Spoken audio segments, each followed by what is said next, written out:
ഗോഡ്സെയെ പ്രകീർത്തിച്ച് വിവാദത്തിലായ കോഴിക്കോട് NIT അധ്യാപിക ഡോക്ടർ ഷൈജ ആണ്ടവനെ ഡീനായി നിയമിച്ചതിൽ പ്രതിഷേധിച്ച് കോൺഗ്രസ് പ്രവർത്തകർ NITയിലേക്ക് മാർച്ച് സംഘടിപ്പിച്ചു.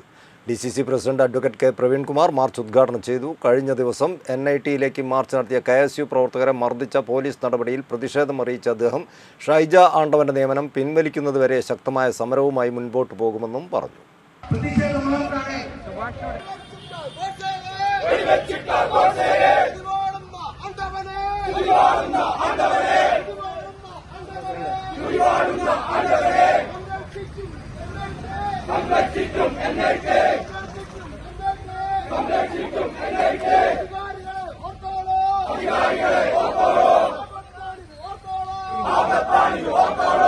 കൊന്നവനിവിടെ അമ്പലം പണിതിട്ടുണ്ട്. അത് മാത്രമല്ല, ഒരു ജനുവരി മാസം 30-ാം തീയതി 4 വർഷക്കാലം മുമ്പ് ലോകം മുഴുവൻ ഗാന്ധിജിയുടെ രക്തസാക്ഷി ദിനം ആചരിക്കുമ്പോൾ ഗാന്ധിജിയുടെ ഇന്ത്യയിൽ ഗാന്ധിജിയുടെ പ്രതിമയുണ്ടാക്കി അതിലേക്ക് വെടിയുതിർത്തുകൊണ്ട് ഗാന്ധി വധം പുനഃപ്രക്ഷേപണം ചെയ്തിട്ടുണ്ട് നമ്മുടെ മണ്ണിൽ. അത് നടത്തിയത് നരേന്ദ്രമോദിയെ അനുകൂലിക്കുന്ന ഒരു പാർലമെന്റ് അംഗമാണ്. ഞങ്ങൾക്കറിയാം, വടക്കേ ഇന്ത്യയിൽ പല ഭാഗത്തും BJPക്ക് ആധിപത്യം എല്ലായിടത്തും ഗാന്ധിജി അപമാനിക്കുന്നുണ്ട്.